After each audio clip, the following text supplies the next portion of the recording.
Hey guys, welcome to this week of Think I Fancy, where this week I fancy Tennessee style barbecue ribs. And who doesn't love tender, meaty ribs where the meat just falls off the bone? So let's get started with a step often missed by many, and that's to remove the membrane on the inside of the ribs. You can ask your butcher to do this for you, or, like me, you can take life by the balls and painstakingly do it yourself.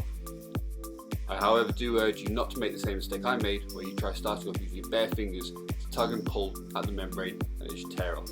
You'll start to question all of your life decisions. Luckily I have a handy trick where you can use a trusted piece of kitchen roll where you can grip hold of the membrane and peel it off in one fell swoop. Or a few fell swoops in my case. I'm a bit out of practice. This membrane will remain tough and gristly even when cooked for long periods of time, so it's important to remove. Now let's take a look at our dry rub. Putting your ribs aside, in a bowl put 2 tablespoons of light brown sugar, a teaspoon of chili powder, 2 teaspoons of smoked paprika, 1 teaspoon of thyme, half a teaspoon of cayenne pepper, and a good pinch of salt and fresh ground pepper. Mix together to create what you can only describe as barbecue cracked cocaine that you can put on an old boot and it still tastes amazing.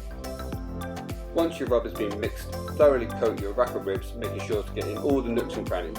This recipe is enough to cover 1 rack of ribs, so just depending on how many you're serving. Then try your best to fit the ribs that are clearly too big into your small slow cooker. Once in, cook for 8 hours or until tender and juicy.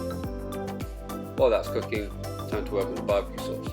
In a saucepan, add 1/4 cup of brown sugar, 3/4 cup of ketchup, 1/3 cup of white wine vinegar, 1/4 cup of tomato paste, and then 3 tablespoons of Worcestershire sauce, or as how my American friends call it, Worcestershire.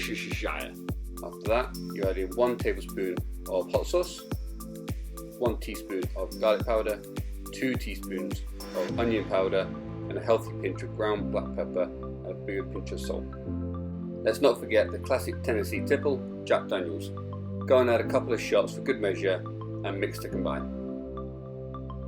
Once mixed, add to a low to medium heat for 45 minutes until the sauce has thickened and intensified in flavour. Living in a city centre apartment, you won't be surprised to hear I don't actually own a barbecue. So we're going to attempt the next best thing and apply our barbecue sauce to our anemic looking ribs that we carefully remove from the slow cooker and place them on a lined baking tray. Once covered in our bourbon barbecue sauce, we're going to place under the grill set on high until the sauce starts to colour and we have what better resembles authentic barbecue ribs with that signature char and intense aroma. We will repeat this on both sides until we have a nice layer of barbecue sauce on our tender meaty ribs. Now is the time to enjoy the fruits of our labour and taste the overwhelming smells that we've been tormented by for the last 8 hours.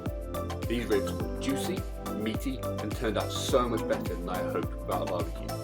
The meat was so tender, the bone just slips out of the meat without any resistance. I'm ashamed to say I actually ate half the rack before realising I had planned to take a few pictures for Instagram, but nevertheless I regret nothing. By far the best ribs I've had at home and will definitely be making them again.